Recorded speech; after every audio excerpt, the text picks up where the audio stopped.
Bonjour les amis, j'espère que vous vous portez bien. Moi ça va par la grâce du Très-Haut. J'aimerais vous parler du monde spirituel. Ça faisait longtemps. Ce monde spirituel qui est très vaste. Et dans le partage d'aujourd'hui, d'abord avant de commencer, je vais remettre ce moment entre les mains du Seigneur. Père, je te remercie. Je te remercie pour ta grâce, pour ton amour. Je prie que tu puisses dans ces derniers jours nous fortifier, donner de la force à ceux qui en manquent, donner du courage et de la persévérance à ceux qui en manquent, donner de la fermeté, Seigneur, mais aussi de la constance et du discernement, Père, afin que nous sachions discerner, Seigneur, ce qui émane de toi et ce qui ne l'est pas, et que nous ne puissions pas confondre, Seigneur, ce qui vient de nos désirs, de nos cœurs, et ce qui est véritablement de ta volonté. Parce que ta volonté doit être notre nourriture de tous les jours. Et je prie que nous puissions, Seigneur, consommer cela en abondance. Que la gloire te revienne au nom de Jésus-Christ, notre Sauveur. Amen. Je commencerai par lire le livre de 1 Jean 2, à partir du verset 1 qui dit « Mes petits enfants, je vous écris ces choses afin que vous ne péchiez point. Et si quelqu'un a péché, nous avons un avocat auprès du Père, Jésus-Christ le juste. » Un avocat. On va se rendre compte que dans la Bible, en fait, il y a souvent des termes juridiques qui sont utilisés. Accusateur, avocat, juge, jugement, et c'est réel. On nous parle de tribunal, on nous parle de juge. On sait que Satan imite aussi Dieu. Et donc, lui-même aussi, il a des instances.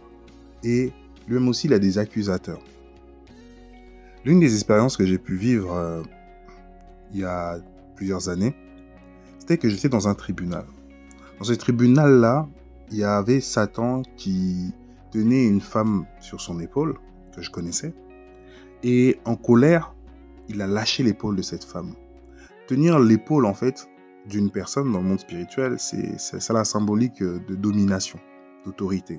Et j'ai déjà eu en parlant, en expliquant que quand par exemple vous voyez les présidents, l'un tient l'épaule de l'autre quand ils se saluent, c'est qu'il montre qu'il domine en fait sur lui.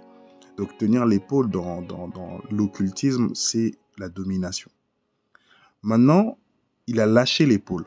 Quand il a lâché son épaule, il était en colère. Il était en colère. Et en gros, il m'a dit, vas-y, c'est bon, prends-la maintenant.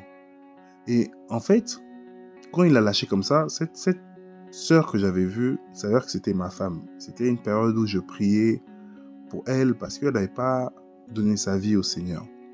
Et l'ennemi avait des accusations. Et il y avait le Seigneur qui était derrière moi. Je savais qu'il était en colère parce qu'il y avait le Seigneur qui était derrière et c'est comme s'il avait plaidé la cause en fait. Et moi, c'est comme si je venais pour la récupérer. Une deuxième fois, j'ai déjà vécu quelque chose, une expérience un peu similaire. Il y a des gens qui sont venus avec des documents. Des documents. Et c'est encore une nouvelle fois, hein, c'était avant mon mariage, des années avant même. Des personnes sont arrivées avec des documents. Et dans ces documents-là, qu'est-ce qu'ils ont fait? C'est qu'ils étaient en train comment dire ça? Ils étaient en train de crier, de s'énerver. Ils ne voulaient pas en fait que je puisse me marier dans ma vie. Ils ne voulaient pas. Donc ils venaient avec ces documents devant cette maison, plein de papiers pour m'accuser. Et à un moment, j'étais dans la maison, moi je les observais par la fenêtre. Et il y avait une personne qui les retenait pour pas qu'ils rentrent. Ils criaient, ils avaient des papiers et tout ça. Et le téléphone, il sonne. Quand le téléphone, il sonne, je réponds. Et j'entends, allô, c'est moi, c'est Dieu. Je dis, comment ça? C'est moi, c'est Dieu. Dieu, depuis quand il appelle comme ça? Et je vois un téléphone, le téléphone, il était rouge. Vous savez, comme un peu le téléphone à la Maison Blanche, quand il disait le téléphone rouge avant. Ben, en gros, je ne sais même plus s'il existe maintenant, mais il me dit, c'est moi, Dieu. Je suis choqué, je dis, mais Dieu, pourquoi t'appelles? En gros, pourquoi il appelle au téléphone, quoi? Et il m'explique, il me dit, voilà, en gros, ce que moi j'ai joint, personne en fait ne peut l'enlever, quoi. Ce que j'ouvre, personne ne peut fermer. Et il me donne en fait ce passage-là en disant que le lien qui est fait, c'est moi qui ai décidé. Donc, quoi qu'il advienne, quoi qu'on dise, il ne se passera rien. Donc, c'est des songes, peu à peu, qui ont commencé à me faire comprendre l'ampleur juridique du monde spirituel. Un sorcier, un occulte ne peut pas t'attaquer si, au niveau des ordonnances qui t'accusent, en fait, il n'a pas la légalité. Ça marche qu'en forme de légalité. Quelqu'un va dire, oui, chez moi, il y a un esprit. C'est-à-dire qu'il y a une légalité, il y a une porte ouverte chez toi, il y a un objet ou quelque chose qui lui permet, lui, légalement de rentrer. Mais si cette chose ne lui appartenant pas n'est pas chez toi, il ne peut pas rentrer. Donc, qu'est-ce que l'ennemi fait? L'ennemi a tendance à, justement, nous donner plein d'objets, plein de choses, et ça lui permet, lui, de rentrer chez nous, parce que l'ange va te protéger, toi. Mais lui, il a le droit d'être dans la maison en disant, mais ça nous appartient, et donc, par rapport à ça, on peut être dans la maison. Donc, ces choses se font de cette manière-là, en fait. Une chose que j'ai apprise cette nuit, en septembre, la nuit dernière plutôt, là, je ne sais même plus on est le combien, septembre 2022, j'ai fait un songe. Ça fait un bout de temps que le Seigneur m'avait donné des promesses. Il m'avait donné des promesses, et suite à ces promesses, je me suis rendu compte que le délai là, c'est pas bon. Et j'ai senti que on me combattait. J'ai demandé au Seigneur, qu'est-ce qui se passe? Comment ça se fait que je suis combattu dedans? Et il m'avait bel et bien montré que c'était combattu. Parce qu'il faut comprendre que quand le Seigneur, en fait, il va nous dire une chose, l'ennemi, il peut pas combattre la volonté de Dieu, mais il peut tout faire pour la ralentir. Donc, il cherchera toujours, en fait, à ralentir que la chose puisse se manifester. Donc, lui, il va jouer avec le temps. Donc, il va essayer de nous fatiguer et surtout de nous détourner de la voie afin que nous, on ne puisse pas, en fait, acquérir ce dont on devait avoir, la chose qui devait nous revenir, en fait. Donc, il cherchera par là. Donc, c'est-à-dire que si on manque de persévérance ou si on manque de discernement, on va se dire, oui, mais c'est toujours le Seigneur, il me fait attendre, le Seigneur. Non. Non, non, non. Le Seigneur, il nous explique à chaque fois. Quand il t'emmène quelque part, il te dit, je te fais ça pour ça. Ou bien, en fait, c'est comme si tu veux comprendre un peu cette logique, prends l'image d'un enfant. Si tes parents, ou si tu ne l'es pas, ou tu as des neveux, des nièces, il y a bien un enfant quelque part que tu connais. Si tu vois cet enfant-là, tu vas t'amuser toute la journée à le laisser dans un coin puni. Ou si tu lui donnes une sanction, c'est parce qu'il y a une logique en fait derrière la sanction. Mais maintenant, ils vont s'imaginer que Dieu, s'il te sanctionne à long terme, il va te donner l'explication. Pourquoi je fais ça? Par exemple, quand Israël est resté pendant 40 ans, il leur a dit, en fait, il leur a expliqué, vous avez le cou raide, vous avez ceci, vous avez cela, et donc au lieu de 40 jours, vous allez faire 40 ans. Donc eux, ils savaient que pendant 40 ans, ça allait être comme ça. Quand Jérémie est tombé sur la déportation d'Israël pendant, normalement, les 70 années, ça veut dire que c'était déterminé. Et il le savait, en fait. Pourquoi, comment ça se fait, etc. Maintenant, quand le Seigneur il vient nous annoncer une chose, il dit, par exemple, dans Actes, on nous parle de famine. Il annonce. Si tu as trompé Dieu, Dieu va dire tu m'as trompé. Si il doit te châtier, il va aussi t'expliquer, en fait, pour que tu en tires l'enseignement. Mais parfois, on est dans des choses, pendant longtemps, qui sont récurrents, qui sont anxiogènes pour nous, mais on se rend pas compte, en fait, que ces choses-là, en gros, ne sont plus du Seigneur. C'est-à-dire qu'on a déjà dépassé le délai. Et c'est là qu'il faut comprendre et avoir ce discernement. Donc, pour ma propre situation, je me suis dit non, il y a un problème. Donc, je passe en mode réclamation. Je réclame mes droits. En disant, Seigneur, je viens auprès de toi, près de toi qui est mon avocat, viens défendre mon cas. Parce que c'est pas normal, en fait. Là, tu m'as dit A, mais là, je vois que la durée du A, là, ça commence à faire long. Donc, ce n'est pas bon.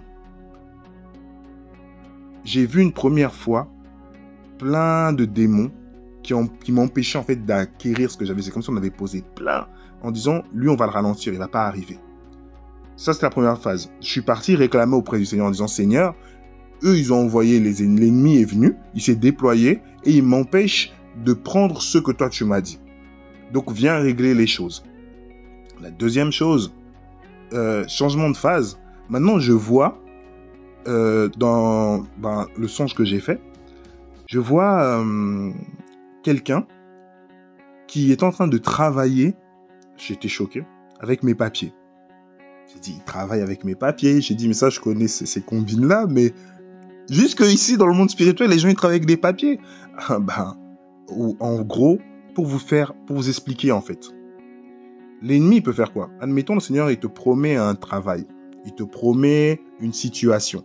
L'ennemi va faire quoi? C'est qu'il va prendre ton étoile.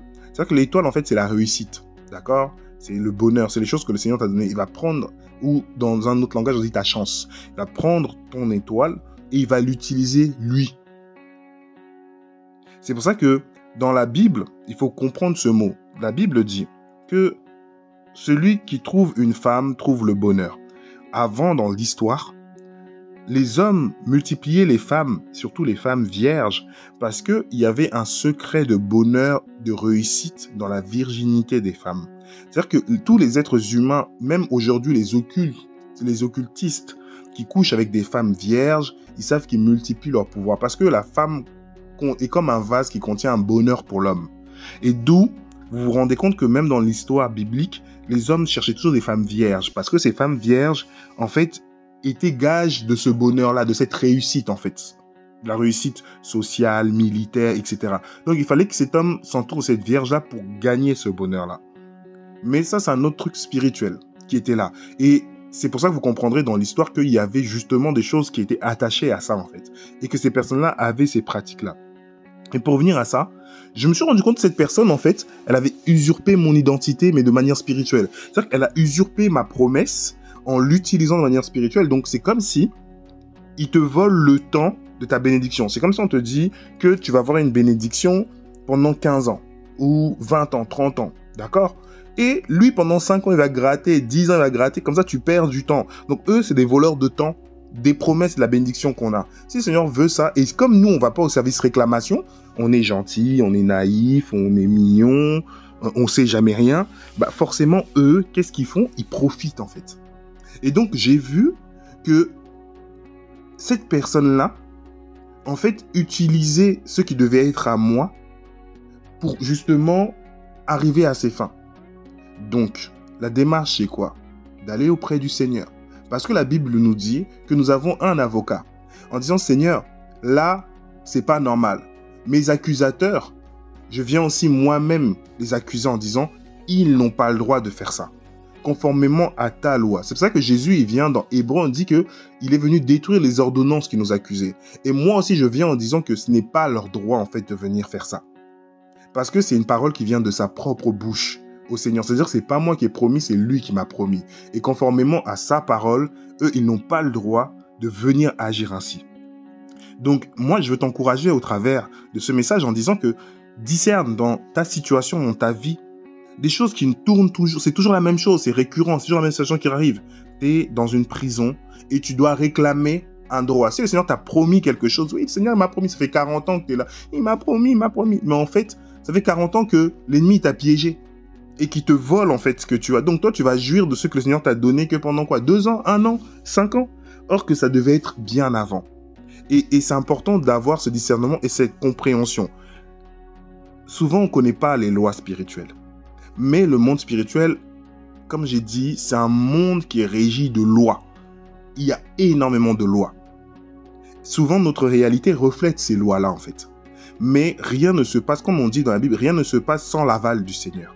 C'est-à-dire que eux, pour justement contourner cet aval, ils cherchent à ce que nous, il puisse y avoir une faute chez nous. Donc, c'est-à-dire que quelque part, j'ai commis une faute pour que eux ils puissent usurper mon identité. Est-ce que vous comprenez? Des fois, ça peut être un petit mensonge ou quelque chose. Quelqu'un dit, t'as de l'argent. Tu dis, non, j'en ai pas. Mais t'en as dans ta poche. Eux, ils ont dit, il a brûlé le feu. Nous, on va utiliser ça parce que le péché, il n'a pas de taille. Tout péché reste un péché. Et donc, tout péché est, en gros, une ouverture pour eux. Donc, c'est-à-dire qu'un acte qu'on va poser va leur permettre, eux, de venir nous accuser et de venir poser une semence, en fait, pour qu'ils puissent nous bloquer quelque part ou agir ou jouir de nos biens. Et pour finir, c'est vraiment la méthode des marabouts. Un marabout, quelqu'un même qui veut, je ne sais pas, avoir un enfant, il va demander au marabout, etc. Le marabout, il n'a pas la possibilité de créer un enfant. Le diable n'a pas la possibilité. Mais ils vont voler l'esprit de l'enfant d'une personne et le mettre dans le ventre de l'autre personne. Donc, c'est-à-dire qu'en fait, ils font du détournement de bénédiction. Donc, ils volent ton mariage, ils volent ta bénédiction, ils volent ta réussite, ils volent tout ça. Et souvent, c'est des gens non loin aussi de nos familles. Parce que c'est eux qui voient en premier nos étoiles. Donc, je voulais nous encourager par rapport à ces paroles-là, par rapport comment dire ça, à ce message aussi. Et si vous avez des questions, n'hésitez pas à les mettre dans les commentaires. D'accord? Mais je pense que c'est important pour nous de comprendre l'enjeu qu'il y a derrière et surtout de ne pas vivre dans une naïveté des choses en restant pendant 2 ans, 3 ans, 1 an en disant ouais, c'est le Seigneur qui permet. Non. Parce que quel père ou quelle mère veut que son enfant soit malheureux? Dieu ne veut pas que tu sois malheureux, que tu sois malheureuse, que tu galères. C'est-à-dire qu'il y a autre chose derrière. Et si toi, tu ne te réveilles pas parce qu'il t'interpelle, si tu ne te réveilles pas, bah, tu vas passer à côté, tu vas perdre du temps. Donc, va réclamer. C'est pour ça qu'on dit qu'il faut faire des fois des réclamations. Tu réclames ce qui t'est dû. On t'a volé ton mariage, on t'a volé, je ne sais pas, ta marche avec le Seigneur, on t'a volé ta consécration, ta vie de prière, on t'a volé des enfants, on t'a volé... Non. Et eux, leur but, c'est toujours de venir détruire, dérober et égorger. Donc voilà. Que le Seigneur vous bénisse et je vous dis à très bientôt.